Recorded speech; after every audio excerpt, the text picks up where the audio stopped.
Hebrew పత్రిక 10వ అధ్యాయం 20. ఆయన శరీరమును తెర ద్వారా ఏర్పరచబడిన మార్గంలో ఆయన రక్తము వలన పరిశుద్ధ స్థలమందు ప్రవేశించుటకు మనం ధైర్యం కలిగింది. ఆయన సమీపానికి మనం రావటానికి గల ధైర్యం ఎవరు? ఆయన రక్తం. ఆయన యందలి విశ్వాసం అంటే అర్థమైందంటే ఆయన రక్తం వల్ల మనం ఆయన సన్నిధికి ధైర్యంగా వస్తున్నాం కదా. నిన్న ధైర్యంగా వచ్చాం, ఈరోజు రాగలమా? రేపు, ఎల్లుండి, ఎప్పటికైనా రాగలం ఆయన సన్నిధి ధైర్యంగా. ఎందుకంటే ఆయన రక్తమును బట్టి. ఎందుకంటే ఆయన రక్తం మన మీద దేవునికి ఎటువంటి ఫిర్యాదు చేయదు. ఆయన రక్తం మన గురించి దేవునికి శ్రేష్టంగా చెప్తుంది. అందుచేత హెబ్రీ 12:24 హేబేలు కంటే మరి శ్రేష్టముగా పలుకు ప్రోక్షణ రక్తానికి వచ్చా. అందుకనే మనం ధైర్యంగా దేవుని దగ్గరికి వస్తున్నాం. ఇదే మాట చదవండి, హెబ్రీ పత్రిక 4వ అధ్యాయం చివరి వచనం.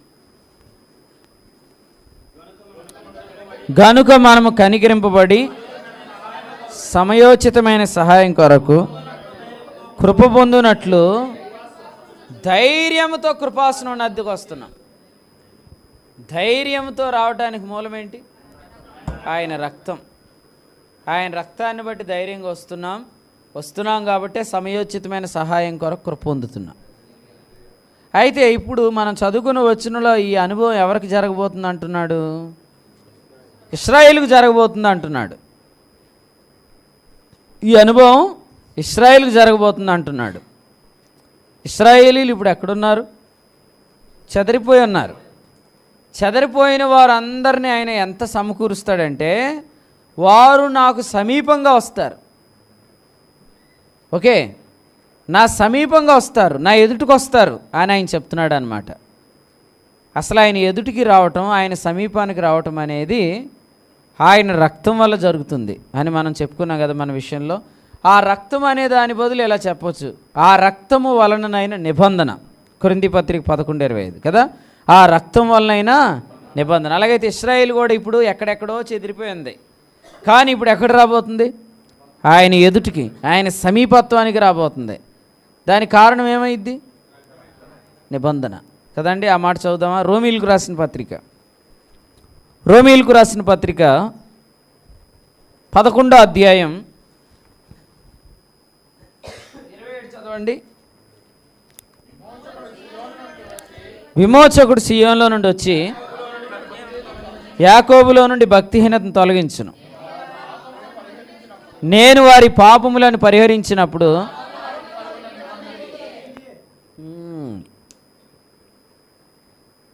నా వలన వారికి కలుగు నిబంధన. అంటే ఆ నిబంధన వారికి కలిగితే ఇంకా ఆ నిబంధనలో మనం ఎంత సమీపంగా ఉన్నా వారు అంత సమీపంగా వచ్చేస్తారు. కాబట్టి ఇప్పుడు ఆ నిబంధన వారికి కలగాలి కదా. ఆ నిబంధనలోనికి ప్రభు మనల్ని తీసుకున్నాడు, అదే నిబంధనలోనికి వారిని కూడా తీసుకొని వస్తాడు అనమాట. అది మనం ఈ ఉదయకాలం గమనిస్తున్నాం. కాబట్టి ఏదైనా మ్యాటర్ అంతా ఎక్కడుంది? నిబంధన రక్తంలోనే ఉంది. కాబట్టి ఆ నిబంధన ఎవరు కలిగిస్తే వారందరూ అలాగూ ఆయన సన్నిధికి ధైర్యంగా సమీపంగా వచ్చేస్తారనమాట. ఖచ్చితంగా దేవుడు ఈ కార్యం చేస్తాడా చేయడా? ఖచ్చితంగా చేస్తాడు. ఎందుకు చేస్తాడంటే మనకు చేశాడు కదా, అలా చేస్తాడు. చిన్న ఉదాహరణ చెప్తాను. ఇప్పుడు గొర్రెలు తప్పిపోతాయి. ఈ తప్పిపోయిన గొర్రెలన్నిటినీ కూడా సరిచేయాలంటే కాపరి ఏం చేస్తాడు? ఏదో ఒక గొర్రెను సరైన దారిలోకి తెస్తాడు.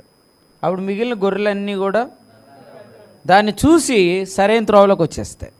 సేమ్ అలాగే ఇశ్రాయేలీలకు ఈ నిబంధన కలగాలి కాబట్టి ఈ నిబంధనలోనికి వారిని తేవడం కొరకు ఆ నిబంధనలోనికి ముందు మనల్ని తెచ్చాడు.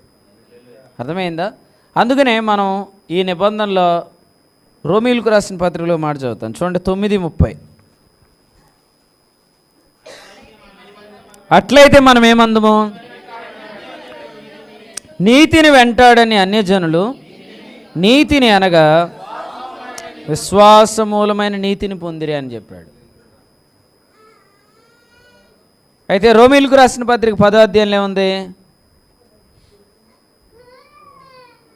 వాడికి ఏంటి వెనకాల గుచ్చుకున్నట్టు చూడు. రోమీయులకు రాసిన పత్రిక 10వ అధ్యాయం 2-3 వచనాల్లో ఏముంది?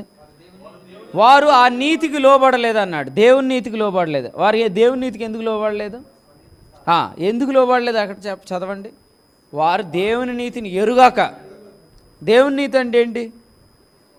విశ్వాసం వలన కలిగే నీతి. అంటే విశ్వాసమూలమైన నీతే దేవుని నీతి అని వాళ్ళకి తెలియదు. ఆ విశ్వాసమూలమైన నీతే దేవుని నీతి అని వాళ్ళకి తెలియడం కొరకు ఆ విశ్వాసమూలమైన నీతికి మనల్ని తీసుకొచ్చాడు. Justification by faith is nothing but God's righteousness, రోమా 3:22.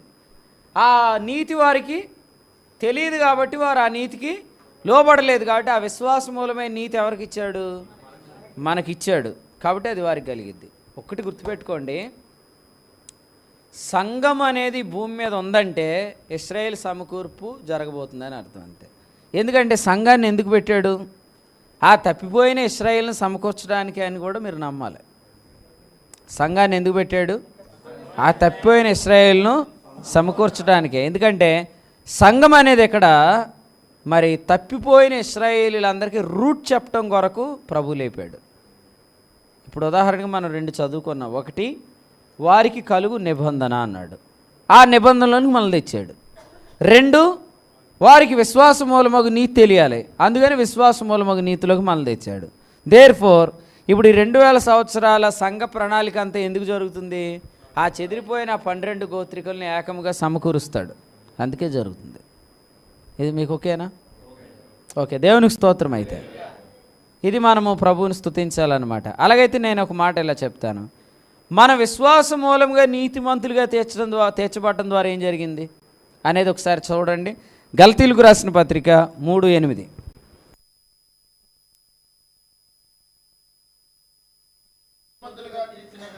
దేవుడు విశ్వాస మూలంగా అన్ని జనులను నీతిమంతులుగా తీర్చున్న లేఖనం ముందుగా చూచి నీ యందు అన్యజనులందరూ ఆశీర్వదించబడుదురని అబ్రహాముకు సువార్తను ముందుగా ప్రకటించాడు. అంటే మన విశ్వాస మూలంగా నీతిమంతులుగా తీర్చబడడం ద్వారా మనకేం కలిగింది? వెరీ గుడ్, ఆశీర్వాదం. విశ్వాస మూలంగా మనం ఎందుకు నీతిమంతులుగా తీర్చబడ్డాం?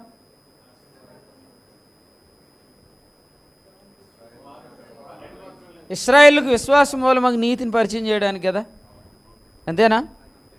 అంటే ఇప్పుడు మీరు ఇలా ఆలోచన చేయండి.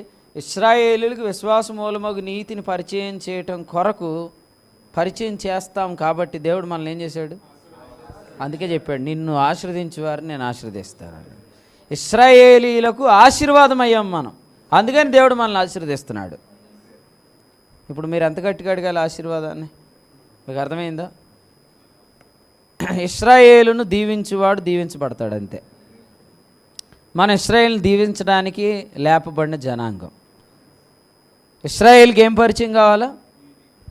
దేవుని నీతి అంటే ఏంటో తెలియాలా. విశ్వాస మూలమైందే నీతే దేవుని నీతి.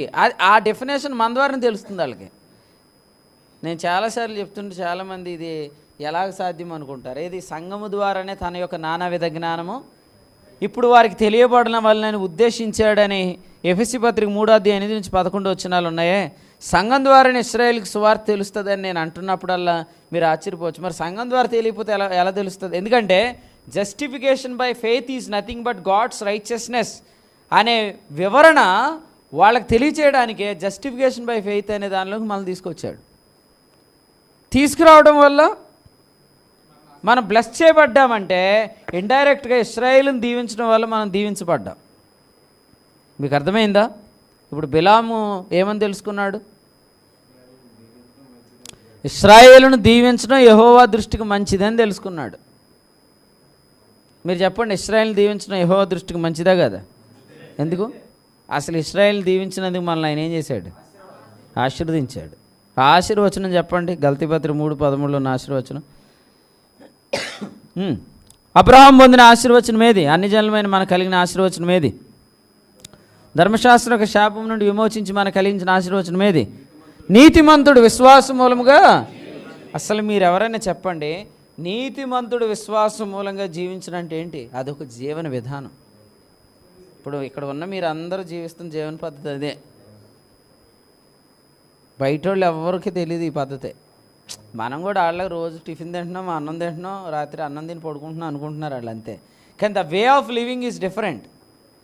నీతిమంతుడు విశ్వాసం మూలంగా జీవించుననే జీవితం అది నీకు గిఫ్ట్గా ఇచ్చాడు దేవుడు. ఎందుకు ఇచ్చాడు? Because you are risen to bless the Israel. నువ్వు ఇజ్రాయెల్ దీవించడం కొరకై లేపబడ్డావు కాబట్టి. ప్రపంచంలో ఇజ్రాయేలును దీవించడం కొరకే లేపబడ్డావు నువ్వు. అందుకు ప్రభు నిన్ను దీవించాడు. ఆ దీవెన కూడా ఏ రూపంలో ఇచ్చాడు? In the way of life. Life covers everything. జీవితం అంటే అన్నీ కవర్ చేసిద్ది కదా. ఇప్పుడు ఒక ఆందోళన ఉంటుంది మనకి. ఏమని? అరే రే రాత్రి అంతా నిద్ర లేదు, ఏమన్నా నీరసం వస్తుందా, ఏమన్నా అవుతుందా? మామూలుగా అయితే వస్తుంది, కానీ నీతిమంతుడు విశ్వాసం మూలంగా జీవించిన దాన్ని ఇంకోలా ఆలోచిస్తాం. అంటే ప్రతిదీ కూడా ఒక కొత్త కోణంలో ఆలోచిస్తున్నామంటే ఆ లైఫ్ అనే ప్యాక్ దేవుడు మనకి ఇచ్చాడు కాబట్టి. కానీ ఈ ప్యాక్ ఎందులో అందుబాటులోకి వచ్చిందంటే ఇశ్రాయేల్ని దీవించడం అనేది అందుబాటులోకి వచ్చింది. అసలు ఇశ్రాయేల్ని దీవించడం ఎంత దీవెన! ఇశ్రాయేల్ని దీవించడం ఎంత దీవెన కదా. దేవునికి స్తోత్రం. కాబట్టి విశ్వాసమూలమగు నీతి అనే మరి పద్ధతి చొప్పున ఎవరైతే నడుస్తున్నారో వాళ్ళందరూ ఇశ్రాయేలుకు ఆ పద్ధతిని నేర్పించడానికి నడుస్తున్నారు. ఇలా ఉండగా మనలోనే భిన్నమైన సువార్త ప్రకటిస్తున్న వాళ్ళు ఉన్నారు. వాళ్ళు ఏం చెప్తున్నారు? ధర్మశాస్త్ర మూలమైన నీతిని చెప్తున్నారు. అంటే వాళ్ళు ఇశ్రాయేలు శపిస్తున్నారు అని దీని అర్థం. వాళ్ళకి తెలియదు ఆ విషయం. Those who are preaching the justification by the law, they are cursing the Israel అనమాట. వాళ్ళు ఇస్రాయేల్ను శపిస్తున్నారు. అందుకని ఏమన్నాడు? మేము మీకు ప్రకటింపని మరి ఒక సువార్త మేమైనను పరలోకం నుండి వచ్చి దూత అయినను మీకు ప్రకటించినట్లు అతడు శాపగ్రస్తుడు. అంటే ఇప్పుడు మీరు దీన్ని బట్టి ఆలోచించండి. భిన్నమైన సువార్త వెనకాల ఎవరున్నారు? ఇశ్రాయేల్ని శపించాలనుకుంటున్న సాతాను కూడా ఉన్నాడు. వాడికి ఇజ్రాయెల్ దేశం పట్ల వాడి లోపల నరనరాల్లో యాంటీ తత్వం ఉందన్నమాట. ఆ యాంటీ తత్వాన్ని వాడు ఇప్పుడు ఉపయోగిస్తున్నాడు. ఇరాన్ వాళ్ళు బాంబులు విసురుతున్నారా? ఆ బాంబులు విసురుతున్నప్పుడు ఇరాన్ వాళ్ళు ఎవరు? ఇశ్రాయేల్కి శత్రువులు అంటున్నాం. మరి మన లోకల్లో భిన్నమైన సువార్త చెప్పేవాళ్ళు కూడా బాంబులు విసురుతున్న ఇరాన్ వాళ్ళే. కాకపోతే ఇరానీ టీ దాకా చెప్తున్నారు అంతే. చక్కగా మీరందరూ ఛాయ్ తాగారు, దేవునికి స్తోత్రం. కానీ ఈ ఛాయ్ ఏ ఛాయ్ కాదు. తాగి తప్పేం లేదు, తాగాలి. కానీ బాంబులు వేయకూడదు ఇజ్రాయిల్ మీద. ఇస్రాయేల్ మీద బాంబులు వేస్తుంది ఎవరనుకున్నా అన్న? మీ ఏజెన్సీలో కానీ, మా ఏజెన్సీలో కానీ, మా ప్రాంతాల్లో కానీ భిన్నమైన సువార్త చెప్తున్న వాళ్ళందరూ ఇస్రాయేల్ మీద బాంబులు వేసేస్తున్నారు. వేసేస్తూ ఇస్రాయేల్ క్షేమం కొరకు ప్రార్థన చేస్తున్నారు. అసలు ఈ గేమ్ అంతా ఆడిస్తున్నవాడు వాడు ఏమనుకుంటాడు? ఇదేంటిది? బాంబు అనుకోండి. ఇది మన చేతికి అప్పగించి ఇస్రాయేల్ దేశం మీదకి ఇసిరమని చెప్పి మన చేయి పట్టుకొని ఇసిరేసి ఇస్రాయేల్ క్షేమం కొరకు ప్రార్థన చేస్తున్నాడు. అట్లాగా అందరూ యెరూషలేమా మరి నీకు క్షేమే అని పాటలు పాడేస్తున్నారు, ప్రార్థన చేసేస్తున్నారు. కానీ అసలు ఇస్రాయేల్ దేశం మీద బాంబులు వేసేస్తున్న వాళ్ళు మన ప్రాంతంలో కూడా ఉన్నారన్నమాట. ఎవరు? Those who are not preaching the justification by faith. విశ్వాసమూలమగు నీతిని బోధించిన వారందరూ వాళ్ళేనమాట. ఒక మాట చదువుదాం. యెహెజ్కేలు గ్రంథం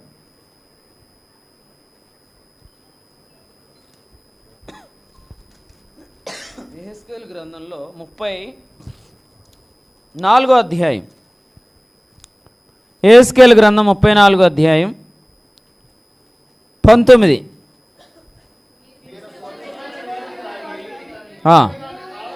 స్వచ్ఛమైన నీరు తాగి మిగిలిన దాన్ని కాళ్ళతో కలకలు చేయటం మీకు చాలదా?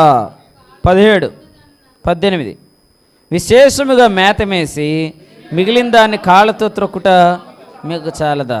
మీరు కాళ్ళతో త్రొక్కిన దాన్ని నా గొర్రెలు మేయవలన, కాళ్ళతో మీరు బురదగా కలిపిన దాన్ని త్రాగవలన. అంటే ఇదంతా ఏంటి అంటే వాళ్ళు ఎక్కడ రైట్ రూట్లోకి వచ్చేస్తారని రూట్ అంతా కన్ఫ్యూజ్ చేసేయటం అనమాట. నీళ్ళు కలకలు చేయటం అంటే ఏంటి? ఇప్పుడు ఒక గొర్రె వచ్చి నీళ్ళు దాని ఇమేజ్ పడుతుంటుంటే చూసి తాగుతుంది. కానీ దాని ఇమేజ్ పడకుండా కలకలు చేసేసి దాని ఇమేజ్ కనపడదు. అలాగూ అసలు ఇశ్రాయేలు రైట్ రూట్లోకి రావాలంటే మనం ఖచ్చితంగా క్రీస్తు సువార్త ప్రకటించాలి, కృపా సువార్త ప్రకటించాలి, విశ్వాస మూలమగు నీతి ఇది ప్రకటిస్తేనే ఇదే రైట్ రూట్ అని ఇశ్రాయేల్ వస్తుంది. కానీ ఇశ్రాయేల్ ఆ రూట్లో రాకుండా ఉండడానికి మనం భిన్నమైన సువార్త ప్రకటించేటట్టు చేస్తాడు. అప్పుడు మనం ఇశ్రాయేల్ను రాంగ్ రూట్లోకి తీసుకెళ్తున్నాం. హార్మోనియం నేర్పించమన్నాను ఒక ఆయన అన్న చిన్నప్పుడు. నేర్పించమంటే పిల్లగా వాయించేస్తున్నాడు, ఇంకేమవుతుంది అంటే కలకలు చేసేస్తున్నాడు. అది నేను అంటే నువ్వు జీవితంలో మళ్ళీ హార్మోనియం అని అడగకూడదు అన్నట్టు చేసాడు. ఇట్లుండగా ధర్మశాస్త్రంకి వేరుగా దేవుని నీతి బయలుపడింది. ఆ మాస్టర్ గారికి వేరుగా ప్రభు నాకు కృపనిచ్చాడు. హల్లెలూయా. అంటే దేవుడు కృపనిస్తే ఎవరికైనా ఏదైనా వస్తుంది, ఇస్తాడు. మన కృపను ఎందుకు ఏడైనా. అలాగే ఇప్పుడు కూడా ఎక్కడ ఇశ్రాయేలీలు రూట్లోకి వచ్చేస్తారని ఒక్కో పూట ఒక్కోలా చెప్తున్నారు సువార్త. నీ కులం అడగడు, నీ మతం అడగడు, సూక్ష్మములో మోక్షం, ఖర్చు లేదు, పైసా ఖర్చు లేదు, అన్నీ ఇలా చెప్పేసి బయటకు వచ్చాక లోపలికి వచ్చాక పరలోకం అంటే నీ అమ్మ జాగీరా, మీ నాన్న జాగీరా, నీకు ఇస్తాడా? నువ్వు బీసీసీ సర్టిఫికెట్ లేకపోతే పరలోకానికి వెళ్తావా?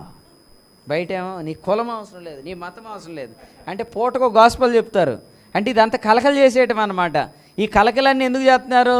ఎక్కడ ఇశ్రాయేలుకు రూట్ అర్థమైపోయి ఈ రూట్లో వస్తుందా అని చెప్పి ఇదంతా వెనకాల వాడు ఆడిస్తున్నాడు. అందుకనే ఇశ్రాయేలును శపించిన శాపం కొందరు అనుభవిస్తున్నారు, ఇశ్రాయేల్ని దీవించిన దీవెన మనం అనుభవిస్తున్నాం.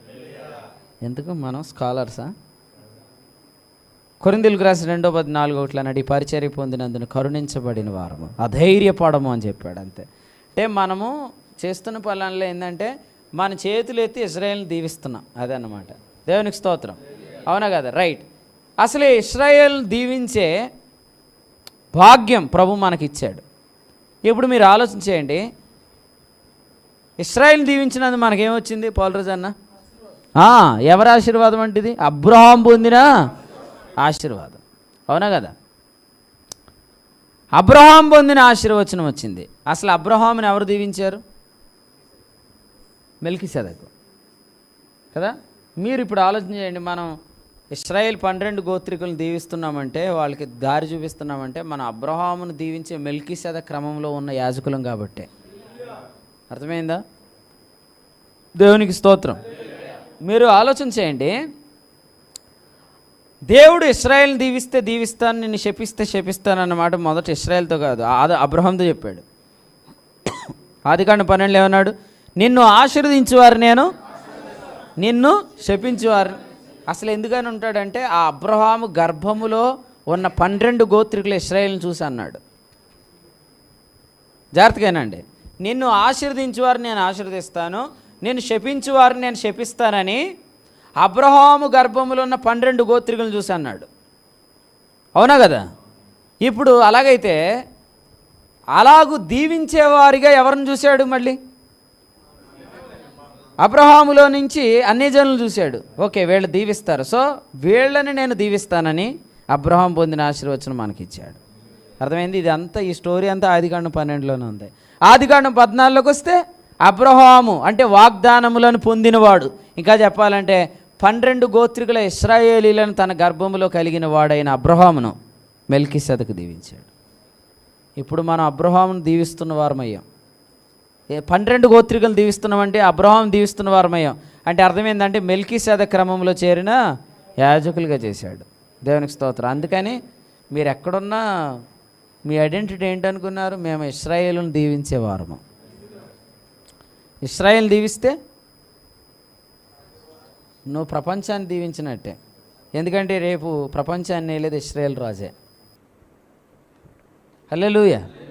ప్రపంచాన్ని దీవించేవాళ్ళం కదంటే. సర్వేజన సుఖినో భవంతు నినాదం ఇప్పుడు మందేగా. అందరూ బాగుండాలి, అందులో నేను ఉండాలి కదండి. అందరూ అదే కదా రాసుకుంటారు. మళ్ళీ అది రాసుకొని ఇంకోటి ఏం రాస్తారు? నన్ను చూసి ఏడోకంటారా? కన్ఫ్యూజన్ అన్నమాట. ఏది రాయాలో తెలియదు, ఏదో ఒకటి ఆడి దగ్గర ఏదో ఉంటే అది రాసేయమంటున్నారు కొంతమంది. ప్రభుకి స్తోత్రం. కానీ మీరు ధైర్యంగా చెప్పండి, ఏమనంటే అందరి క్షేమాన్ని విచారించేవాళ్ళం. ఎందుకంటే అందరు బాగుండాలంటే అందులో నేను ఉండాలి కాదు, అందులో ఇజ్రాయేల్ రాజు ఉండాలి. ఇశ్రాయేల్ రాజును దీవించే కృప దేవుడు మనకి ఇచ్చాడు. అది ఇశ్రాయేలు రాజుగా ఉండుటకు దీవించే కృప నీకు ఇచ్చాడు. ఇశ్రాయేల్ రాజు ఉంటే అప్పుడు ప్రపంచమంతా ఆశీర్వదించబడింది. అందుకని వారి చేరిక ఎంత ఎక్కువైన ఐశ్వర్యం. ఇశ్రాయేలు చేరిక ఎంత ఎక్కువ, కానీ ఇశ్రాయేల్ చేరాలంటే మనం రైట్ రూట్ చెప్పాలి. అదే ది గాస్పల్, సువార్త. ఆ సువార్త ప్రభు మనకి ఇచ్చాడు అనమాట. అందుకని ఈరోజు చూడండి, ఒక మాట చెప్పుకుందాం, మనం ముగిద్దాం. ఒకసారి యోహాను సువార్త దగ్గర రండి, 11వ అధ్యాయం. 11వ అధ్యాయం యోహాను సువార్త 31. గనుక ఇంటిలో మరియతో కూడా ఉండి ఆమెను ఓదార్చుండిన యూదులు మరియ త్వరగా లేచి వెళ్ళుడు చూచి ఆమె సమాధి వద్దకు ఏడ్చుటకు అక్కడికి వెళ్ళుచున్నదనుకొని ఆమె వెంట వెళ్ళిరి. అంతటి మరియ యేసు అన్న చోటికి వచ్చి. ఓకే, ఇది 2014, సుమారు 2015లో మృత్యుంజయ రాజు వాళ్ళ తాత చచ్చిపోయిన రోజు నాకు వాక్యం చెప్పమని అవకాశం ఇచ్చారనమాట. వాళ్ళ తాత పేరేంటి? సుందరరావు తాత చచ్చిపోయినప్పుడు ఆ రాత్రి కూడికలో నాకు వాక్యం అవకాశం ఇస్తే ఈ వచనంలోంచి మాట్లాడానప్పుడు ఆ వర్తమానం అది ఇప్పటికీ గుర్తుంది. ఆ వర్తమానం ఏంటంటే, ఆమె సమాధి వద్ద ఏడవడానికి వెళ్తుంది అనుకుని అందరూ వెళ్ళారు, కానీ ఆమె యేసు అన్న చోటుకి వచ్చింది కదండి. యేసు ఎవరు ఈ అధ్యాయంలో? వచనం 25, పునరుద్ధానము అంటే ఇలా చెప్పుకుందాం. ఆమె సమాధి వద్దకు వెళ్తుందని అందరూ ఆమెను వెంబడిస్తే ఆమె అందరినీ పునరుద్ధానం దగ్గర తెచ్చింది. అదే సుందర తాత మెసేజ్, అప్పుడు చెప్పిన మెసేజ్ అది 2014లో. అయితే ఇలా చెప్పుకుందాం, ఇక్కడ అనేక మంది ఆ మరియను ఏం చేస్తున్నారు? అబ్జర్వ్ చేస్తున్నారు. ఈమె ఎటు వెళ్తుంది? అటు. సో ఆమె అందరినీ సమాధి దగ్గర తీసుకెళ్ళలేదు, రిజరెక్షన్ దగ్గర తీసుకొచ్చింది. అలాగే ఈరోజు కూడా మనము విశ్వాస మూలమగు నీతి అనే సువార్తను అనుసరిస్తున్నప్పుడు మన వెనకాల యూదులు వస్తున్నారని అనుకోవాలంతే. మరి ఆ రోజు మరియను ఓదారుస్తున్న వాళ్ళు ఎవరు? యూదులే. ఎందుకంటే అక్కడ రాశాడు ఆ మాట, చదవండి.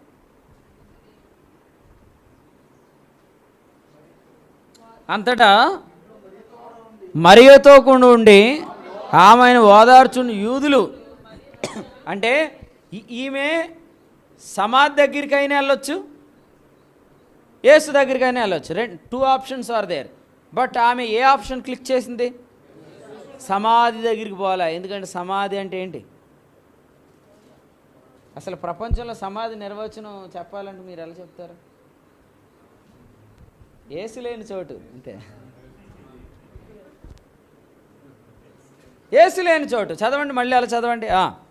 అంతటా మరియా 31, ఆమె యేసు లేని చోటు యొద్ద ఏడ్చుటకు అక్కడికి వెళ్ళుచున్నదానికి ఆమె వెంట వెళ్ళిరి. అంతటా మరియా యేసు ఉన్న చోటికి వచ్చాను. అర్థమైందా? సో సమాధి నిర్వచనం చెప్పండి అంటే అది మరి గోతిగా ఉంటుంది. అది అందులో మరి కొందరు బాక్స్తో పెడతారు, కొందరు వ్యాసం రాయకూడదు. ఇది వ్యాస రచన పోటీ కాదు. 1 వర్డ్లో చెప్పండి, సమాధి. ఏ ప్రపంచంలో సమాధి నిర్వచనం క్రైస్తవుడు మాత్రమే చెప్పగలడు. అదేంటంటే where there is no Jesus, అదే సమాధి, అంతే. సంఘములో క్రీస్తు లేడా? సమాధి సంఘం కదండి. క్రిస్మస్లో క్రీస్తు లేడా? సమాధి క్రిస్మస్. పాటలో క్రీస్తు లేడా? సమాధి పాట. మాటలో క్రీస్తు లేడా? సమాధి మాట. క్రీస్తు ఎక్కడ లేకపోతే అది సమాధి, క్రీస్తు ఎక్కడ ఉంటే అది సంఘం. దేవునికి స్తోత్రం. అలాగైతే ఆమె ఎక్కడికి పోయిందిరా శంకరం? ఎడపోయావు? ఇంటికి వెళ్ళావా? సమాధి దగ్గరికి పోయావా? సజీవుడు ఉన్న చోటుకి పోయావా? ఎడపోయావు కదండి. సమాధికి వెళ్ళిందా? ఏసున్న చోటుకు వచ్చిందా? ఎందుకు ఆమె చాలా జాగ్రత్త నిర్ణయం తీసుకుంది? ఎందుకంటే there are many Jewish people are following her. ఆమె వెనకాల యూదులు వెంబడిస్తున్నారు. యూదుల్ని సరైన మార్గంలోకి తీసుకెళ్లాల్సిన భారం నీ మీద మోపబడి ఉన్నది. ఈరోజు ఇశ్రాయేలీల కొరకు మనం ఉన్నామక్క. ప్రిస్కిల్లక్క, పరిమళక్క కదండి. ఈ అక్కలందరూ ఎందుకు? అంతే, యూదులను తీసుకెళ్తున్నాం మనం, అంతే కదండి. టైం అయిపోయిందండి, పిల్లల్ని తీసుకెళ్ళాలండి. స్కూల్ బస్సు నడుపుతున్నానండి నేను. అని చెప్తారు లేదా, పిల్లల్ని తీసుకెళ్ళాలి టైం అయిపోయి స్కూల్కి అంటాం. మనం కూడా ఎవరిని తీసుకెళ్తారు రోజు ఎడిపోతే అటు. మన వెనకాల యూదులు తిరుగుతున్నారు అనుకోవాలి, అంతే. టీ కొట్టు పోయామా యూదులు వస్తున్నారు వెనకాల, టిఫిన్కి పోయే యూదులు. అందుకని నువ్వు ఏడబడితే ఆడు పోకూడదు. నృత్యం చేయరాజు నిద్రలో పోతావా, నీ వెనకాల యూదులు ఉన్నారు గుర్తుపెట్టుకో, నిద్రపోవద్దు కదండి. నువ్వు నిద్రపోతే యూదులు నిద్రలోకి తీసుకెళ్ళిపోతావు కదా. దేవునికి స్తోత్రం. తేజ రెప్ప పడిందా, యూదులు ఉన్నారు వెనకాల కదండి. కానీ ఇప్పుడు దేవునికి స్తోత్రం ఏమంటాడు, నా రెప్ప పడినా కానీ నీవు కునుకలేదు ప్రభువా, గొప్ప కాపరి నీ రక్త ప్రోక్షణే నిత్యము బ్రతికించేది అని పాడతాడు కదా. దేవునికి స్తోత్రం. శ్రీనన్న ఈ మధ్యలో ఏంటి కాల్ సరిగ్గా సహకరించట్లేదంట నీకు, అయినా పర్లేదు, నీ వెనకాల చాలామంది యూదులు ఉన్నారు, ప్రభు నీ బండి ఎదులో లాక్కెళ్ళిపోతాడు. ఎందుకండి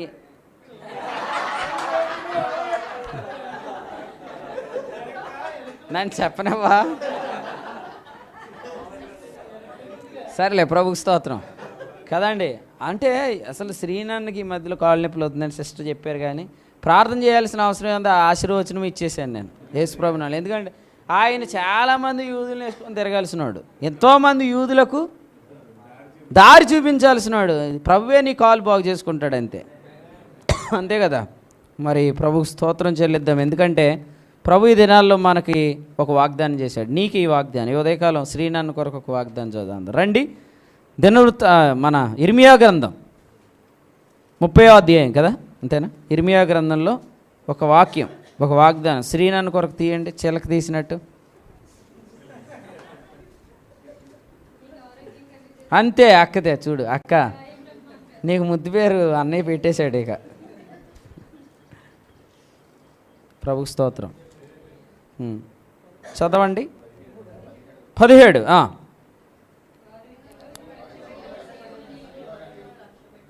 వారు ఎవరినూ లక్ష్య పెట్టని సీననియు, మీరు సీయోన్ అని చదువుతున్నారు, సీన్ కదా. ఎవరినూ లక్ష్య పెట్టని సీననియు, వెలిగట్ల, అది వెలివేయబడిందంటే వెలిగట్ల సీననియు నీకు పేరు పెట్టుచున్నారు. అయితే నేను నీకు ఆరోగ్య అని పేరు పెట్టేదను. గురించి నీ పేరు ఆరోగ్య మిల్క్ అన్నమాట కదా. సీననియు వెలిగెట్లనియు నీకు పేరు పెట్టుచున్నారు. అయితే నేను నీకు ఆరోగ్యము అని పేరు పెడుతున్నాను, నీ గాయాలు మాన్పేదను అని ప్రభు చెప్పాడు. అంతే. ఎందుకు ప్రభు గాయాలు మానుతా అంటే, ఈ బండికి పంచర్ అయిపోతే వెనకాల యూదులందరూ తీసుకెళ్ళాలి కదా, కాబట్టి పంచర్ కానివాడు, పంచర్లు కూడా ప్రభు మానిపెడతాడు మొత్తం. కాబట్టి త్వరలో ఆరోగ్యంతో నడుతాడమ్మా, నువ్వేం తొందరపడకు. గోడలు పట్టు నడుతున్నాడంటే ఈ మధ్యలో, అవసరమే లేదు, నీకు ఆరోగ్యం కలిగిస్తానని ప్రభు వాగ్దానం చేశాడు. ఓకే, ప్రభుకు స్తోత్రం. మరి ఏనా అనోకన్నా చదవండి ఆ మాట మళ్ళీ 30వ అధ్యాయం అన్నయ్య కోసం 17. ఎవరినూ లక్ష్య పెట్టని సీననియు వెలగట్లనియు నీకు పేరు పెట్టుచున్నారు. అయితే నేను నీకు ఆరోగ్యము అని పేరు పెడతాను, నీ గాయములు మానుతానన్నాడు. దేవునికి స్తోత్రం. హల్లెలూయా కదండి. ప్రభు యోబేలు గ్రంథంలో కూడా చెప్పాడు, హోషే గ్రంథంలో కూడా చెప్పాడు. ఏమనంటే, నీవు మరలు నేను నిన్ను బాగు చేస్తానని ప్రభు చెప్పాడు. కాబట్టి ప్రభు ఖచ్చితంగా ఇశ్రాయేల్ని బాగు చేస్తాడు. ఎందుకు ఇశ్రాయేల్ని బాగు చేస్తాడంటే, ఇశ్రాయేల్ నడిపిస్తున్న వారిని ప్రభు బాగు చేశాడు, వారు మనమే. చివరికి ఆ మాట ఒకసారి చదువుదామా. పేతురు రాసిన మొదటి పత్రిక. ఖచ్చితంగా దేవుడు నీకు ఆరోగ్యం ఇస్తాడు అనడానికి 100కు 120% వాగ్దానం చెప్తున్నాను తమ్ముడు. చదువు పేతురు మొదటి పత్రిక 2వ అధ్యాయం 24. నువ్వు పాపివి కాదు, పాపములలో నువ్వు లేవు, నీతి విషయమే నువ్వు జీవిస్తున్నావు. పాపములను తమ రాను మీద మోసాడు. ఆయన పొందిన గాయం చేత నీకు ఖచ్చితంగా స్వస్థత ఇచ్చాడు. ఎందుకు ఇచ్చాడు? నేను ఇందాక చెప్పాను, మనకు స్వస్థత ఎందుకు ఇచ్చాడు? మన వెనకాల ఎవరున్నారు? యూదులు అంటే ఎవరు? చెదిరిపోయిన వారు. ఇప్పుడు చెదిరిపోయిన వారందరినీ తీసుకెళ్ళాలంటే నువ్వేగా. కాబట్టి నీకేమిచ్చాడు? ఆరోగ్యం ఇచ్చాడు. అందుకని నెక్స్ట్ వచ్చిన ఏం రాశాడు? మీరు గొర్రెల వలె త్రోవ తప్పిపోతురు కానీ ఇప్పుడు మీ ఆత్మల కాపరి అధ్యక్షుడైన అసలు స్వస్థత ఇచ్చానన్న తర్వాత ఈ వచనం ఎందుకు రాశాడు ఇప్పుడు ఆలోచించేయండి. నీకు నేను స్వస్థత ఇచ్చానన్న తర్వాత ఏం రాశాడు? మీరందరూ సమకూర్చబడ్డారన్నాడు. అంటే మనల్ని అందరినీ ప్రభు ఎందుకు సమకూర్చాడు ఆయన వైపు? సమకూర్చబడాల్సిన జనం కొరకు. అంటే ఇప్పుడు ఈ సమకూర్చాననే దానిలోనేముంది? నీకు ఆరోగ్యం ఇచ్చాననే దానిలో ఉంది, అనే కదా. దేవునికి స్తోత్రం. ఇశ్రాయేలీలందరినీ ఆనాడు నడిపించింది ఎవరు? దైవజనుడు అని మోషే. ఈనాడు నడిపిస్తుంది ఎవరు? నువ్వే. అలాగైతే నీకేమిస్తాడు? సాత్వికం కూడా ఇస్తాడు. ఎందుకంటే ఇశ్రాయేలు నడిపించిన వాడు ఎవరు? భూమి మీద ఉన్నవారు మిక్కిలి సాత్వికుడు. అసలు ఈరోజు నీ సాత్వికం తెగ పెరిగిపోయేది చూసుకో. నీకు ఆశ్చర్యం కలిగిద్ది, నా పేరు సాత్వికానా అనిపించింది అనమాట. అట్లా ప్రభు మార్చేస్తాడు. సహోదరుల పేరు సాత్విక్స్ అనమాట, సిస్టర్స్ పేరు సాత్వికాలు అయిపోతారు. అసలు వాళ్ళకి ఆశ్చర్యం, ఎంత సాత్వికం ప్రభువు నీకు ఇస్తే వచ్చేస్తుంది, అంతే అంతే కదా. నా వలన వారికి కలుగు నిబంధనలోనే ఈ అనుభవాలన్నీ ఉన్నాయి. ఒక్క నిబంధనలో ఈ ప్యాకేజ్ అంతా ఉంది. అసలు ఎంత సాత్వికం వచ్చింది మోషేకి కదా. పిల్లలు ఏడిస్తే దబదబ ఈపు మీద కొట్టేసి తల్లులు ఉన్నారు లేదా? పిల్లల్ని ఈపుల మీద ఎందుకు కొట్టేస్తారు? ఆడు ఏడితే చిరాకు వచ్చేసి కొట్టేస్తారు. కానీ అలాంటిది మోషే ఒక్కొక్కరిని కొట్టేయాలి. ఎందుకంటే ఈడెడుతాడు, ఎందుకంటే ఉల్లిపాయ లేదని ఎడుతాడు, ఈడు కీరదోశ లేదని ఎడుతాడు, ఈ వెనకాలోడు మాంసం లేదని ఎడుతాడు. ఇలా ఏడ్చేవాళ్ళు అందరూ చిన్నపిల్లలు అయితే ఏడుతామన్నా కొంచెం ఎండాలి ఉంటుంది కదండి. కానీ వాళ్ళందరూ ఎంతెంత ఉన్నారు, వాళ్ళందరూ ఏడుస్తుంటుంటే అది కూడా ఏడ్చేది పెద్ద అంశం కొరకు కాదు. వాళ్ళు కూరగాయలు లేవని, కీరదోశలు లేవని వాళ్ళు ఏడుస్తుంటుంటే చెవి దగ్గర దోమ కుట్టి వెళ్ళిపోయినా పర్లేదు, అది సౌండ్ చేస్తే ఎట తిరిగిద్దో అటు తిరుగుతూ ఉంటే ఆడు కనిపెట్టాడు దోమల బేట. ఎవడు కనిపెట్టాడా? ఓ రోజు నేను ప్రభుని అడిగాను, ప్రభు ఆలౌట్తో చంపేవాడు ఉన్నాడు, ఈడెవడో మరి సైకోగాళ్ళగా ఈ బ్యాట్ ఎవడు కనిపె. అప్పుడు ప్రభు చెప్పాడు, ఈ బ్యాట్ కనిపెట్టడం వెనకాల విషయం ఏంటంటే, నువ్వు బ్యాట్తో దోమ కొట్టినప్పుడు సౌండ్ వస్తుంది కదా, ఆడు సౌండ్కి ఇబ్బంది పడి ఇది కనిపెట్టాడని చెప్పాడు అనమాట. అప్పుడు నాకు అర్థమైంది, అసలు మోషే కూడా అలాంటి పెద్ద బ్యాట్ ప్రభువుని అడిగి ఎవడెవడాడు. నిజంగా కదండి, నిజంగా మనకి అలా అనిపిస్తుంది. నేనైతే దోమల దెబ్బకి ఈ సౌండ్కి నేను ఖచ్చితంగా 10 బ్యాట్లు ఫుల్ ఛార్జింగ్ పెట్టి ఫ్యాన్ రెక్కలు తగిలి తిప్పేస్తూ ఉండాలనిపించేది. అంత చిరాకు తెప్పితాయి కదా. అసలు మరి దోమలే నీకు అంత చిరాకు వస్తే అంట. ఇశ్రాయేలీలు కీరదోశలు లేవు, ఉల్లిగడ్డలు లేవు అండి. ఎంత ఇరిటేషన్ తెప్పిస్తే మోషకి అంత కోపం రావాలి. వాళ్ళందరినీ ఎట్ట సాకాడండి కదా. కడుపును పుట్టినోడిని సాకటం వేరు, వీళ్ళందరూ అద్దె పిల్లలు, వీళ్ళందరూ నేను మోయటం. మళ్ళీ ఈడెడుతున్నాడంటే వాళ్ళ కొడుకు ఎడుతాడు, ఈడిని ఇద్దరు నేనే ఓదార్చాలి. కానీ ఆయన మామూలుడా, సకల శాస్త్ర విద్యలను అభ్యాసం చేసినోడు, ప్యాలెస్లో పెరిగి వచ్చినోడు, ఒక షాట్కే ఒకరిని చంపేసినోడు, ఒక షాట్ ఇస్తే ఒకటి చచ్చిపోతున్నాడు అంటే మీరు ఏం చేస్తారు? ఒకరిని అలాగ చివరి ఏయ్ కమ్ హియర్ మ్యాన్ మాట్లాడతాను ఇంటి రాని తీసుకెళ్ళి సౌండ్ లేకుండా ఆడ పాతి పెట్టి రాగలడు. కానీ ఒక్కడిని చంపలే మోషే. వాళ్ళంతటా వాళ్ళే పిట్టలా రాలిపోయారు కానీ ఎవరిని చంపలే. అంత సాత్వికం ఎట్టొచ్చింది? ఇశ్రాయేల్ నడిపించేవాడికి అంత సాత్వికం కావాలి. మందవల్లి ఇశ్రాయేల్ నడిపించిన కాపరి ఎంత సాత్వికంగా ఉన్నాడో అంత సాత్వికాన్ని ప్రభు మీకు ఇచ్చేస్తే అసలు అంత సాత్వికంతో దేవుని పని చేస్తే ఎంత ఫలించిద్దో కదా. ఆరోగ్యము ఇందులోనే ఇస్తున్నాడు, సాత్వికము ఇందులోనే ఇస్తున్నాడు, ఎన్ని పథకాలు ఇస్తాడు ఇందులో మళ్ళీ కదండి. ప్యాకేజ్. యూదులను మనం తీసుకెళ్తున్నాం, ఎక్కడికి వెళ్తున్నా మనం వెనకాల యూదులు వస్తున్నారని అర్థం. ఇంకో మంచి మాట చెప్తాను, ప్రపంచంలో శాస్త్రవేత్తలు అందరూ ఎక్కడున్నారు? ఆ యూదుల్లో ఉన్నారు. శాస్త్రవేత్తలు నడిపెత్తున్నావు అంటే నువ్వెంత పెద్ద శాస్త్రవేత్త చూడు. ఇందులో ఆశ్చర్యపోవాల్సిన అవసరం లేదు. మీరు అనుకోవచ్చు ఇది అమ్మో అంత ఉందా మనకి అని అనుకోవద్దు. మీకు గుడ్ న్యూస్ చెప్పనా? బుద్ధి జ్ఞానములు సర్వసంపదలు ఎక్కడున్నాయి? ఆ క్రీస్తు రాత్రి నుంచి లేఖనాల్లో మనకే దొరుకుతున్నాడు కదండి. పరిశోధించి తెలుసుకుంటున్నాం యేసుప్రభుని. లేఖనములను పరిశోధించుట అనే శాస్త్రవేత్త కంటే గొప్ప శాస్త్రవేత్త ఉన్నాడా? అందుకని లేఖనములను పరిశోధించే శాస్త్రవేత్తలు ఇశ్రాయేలు శాస్త్రవేత్తలను అడుగుతున్నారనమాట. దేవునికి స్తోత్రం. అవునా కదా. E=mc² ఫార్ములా ఎవరిది? ఐన్స్టీన్దా? ఐన్స్టీన్ ఎవరు? యూదుడే కదా. ఐన్స్టీన్ నడిపించేవాడు ఎవడు? నువ్వే. కాబట్టి ఐన్స్టీన్లా జుట్టు పెంచక్కర్లొద్దు నువ్వు. ఐన్స్టీన్ అంత తీవ్రంగా ఆలోచించినట్టు పోజులు కూడా నువ్వు పెట్టక్కర్లేదు. ఐన్స్టీన్ నడిపించేవాడు నువ్వు అని చెప్పాడు కదా. నమ్మి మహిమ చూడు అంతే. ఇది నిజమా అని అనుకోవద్దు. ఇశ్రాయేలును నడిపిస్తున్నారు మీరు అందరూ. దేవునికి స్తోత్రం. ఇశ్రాయేల్ ఏం నడిపించబోతుంది తర్వాత? ఆ సౌండ్ ఏంటి చూడండి. ఇప్పుడే ఆ ఫోన్ ఏదో మీరు వచ్చిన ఫోన్ తర్వాత వస్తుంది ఆ సౌండ్. ఫోన్ వచ్చింది చూసారు, దాని తర్వాత తీసే మిగిలిన కనెక్షన్లు ఏమైనా ఉంటాయి.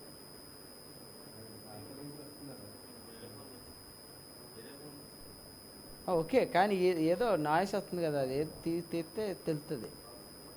ఒక కేబుల్ ఇక్కడ కీబోర్డ్ కేబుల్ తీసేలేకపోతే అదిగో అన్నా. ఓకే వినండి.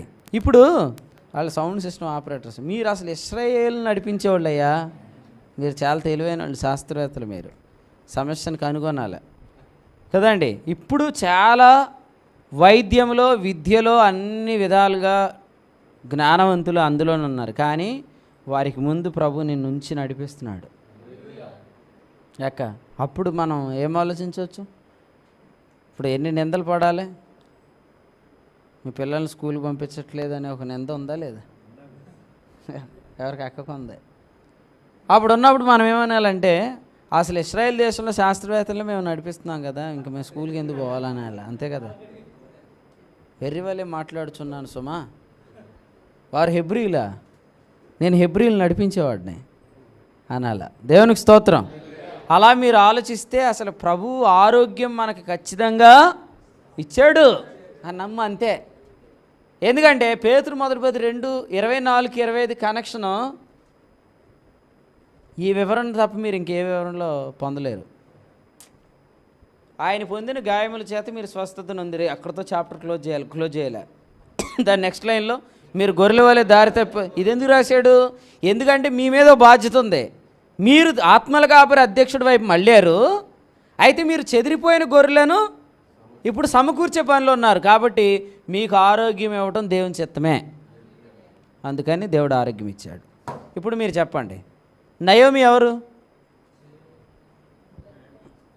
ఇశ్రాయేలీలు అంతేనా? నయోమి అంటే ఇశ్రాయేలీలే కదా. రూత్ అంటే ఎవరు? మనమే కదండి. ఇప్పుడు మీరు చెప్పండి, బ్లడ్ టెస్ట్ ఎవరు జరిగి ఉంటుంది వీళ్ళిద్దరిలో బెత్లెహేమ్కి వచ్చాక? ఇప్పుడు భాషలో చెప్పాలంటే రూత్కే. ఎందుకు? రూత్ గర్భవతి అయింది కదా. గర్భవతి అయిన తర్వాత హాస్పిటల్కి వచ్చిన బ్లడ్ టెస్ట్ జరిగిద్దే లేదా? Blood test is nothing but health test. వీళ్ళిద్దరిలో ఎవరు హెల్త్ పరీక్షించాడు దేవుడు?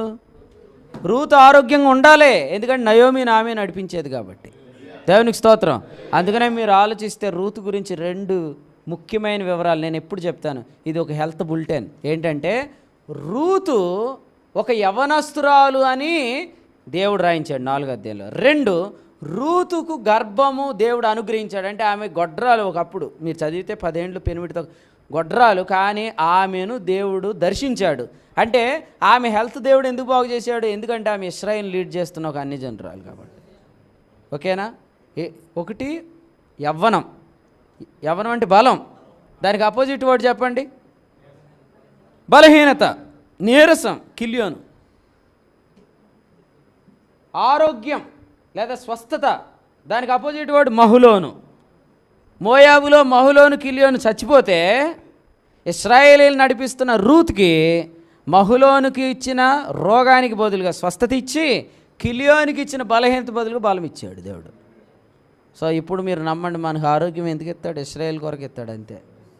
డాక్టర్ గారి దగ్గరికి వెళ్ళి ధైర్యం కూర్చొని, మా ఇంటి వాళ్ళు ఇబ్బంది పెడుతున్నారని వచ్చాను అంతే సార్, మీరు ఏం పొడుతారు పొడిచేయండి. మీరు పొడిచినా పొడకపోయినా దేవుడు మాత్రం నాకు ఆరోగ్యం ఇస్తాడు, ఎందుకంటే నేను ఇశ్రాయేల్ నడిపిస్తున్నాను అనాలా. ఎక్కడ కాదు, వీడిని ఎర్రగడ్డ తీసుకెళ్ళిపోమంటాడు.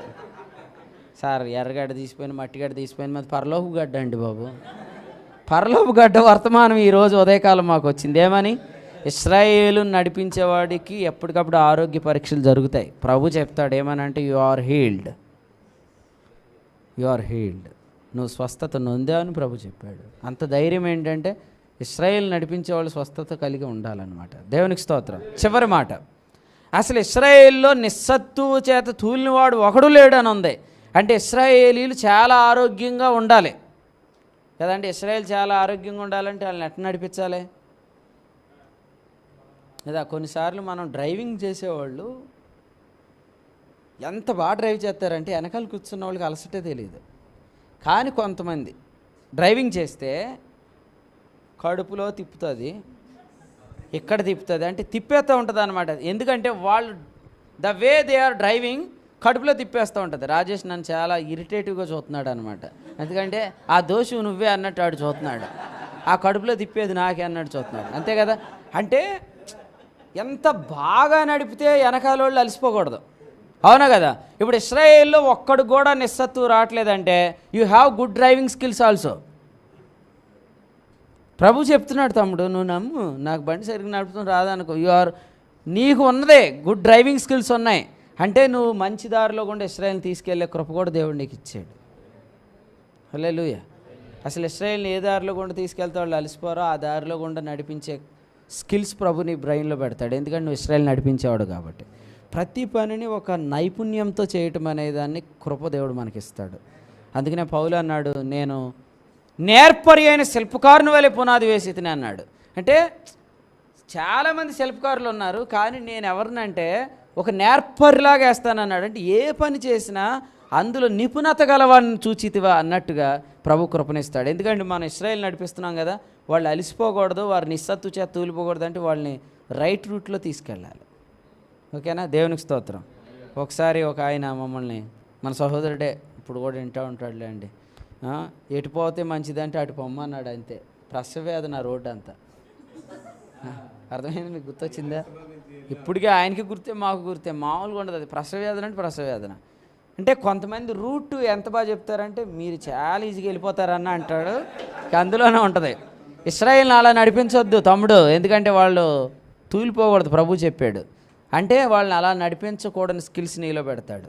కాబట్టి ఎంతవరకు మన బుర్రలో పెద్ద పెద్ద ఆలోచనలు ఏమి ఉండవు, కానీ మేబీ ఇప్పుడు ఈ వాక్యం చెప్తుంటుంది కానీ నీ బుర్రలో ప్రభు వాటన్నిటిని వెలిగించి ఉండొచ్చు. మీరు చెక్ చేసుకోండి తర్వాత. చాలా దేవుడు నైపుణ్యం ఇచ్చి వాడుకుంటాడు మనల్ని. ఓకే, ఆరోగ్యం ఇస్తాడు, ఇవన్నీ నీకు ఊరికే ఇవ్వట్లేదు. నీ వెనకాల ఇశ్రాయేలీలు ఉన్నారు, వారిని నువ్వు నడిపిస్తున్నావు, వారికి త్రోవ చూపిస్తున్నావు కాబట్టి ప్రభు నేను ఇలా వాడుకుంటాడు. ప్రభు ఆత్మ ఆనాడు ఐగుప్తులోండి ఇశ్రాయేల్ని బయటికి తేవడానికి మోషేని వాడుకుంటే ఈనాడు కనాన్లో తీసుకెళ్ళడానికి మనల్ని వాడుకుంటున్నాడు.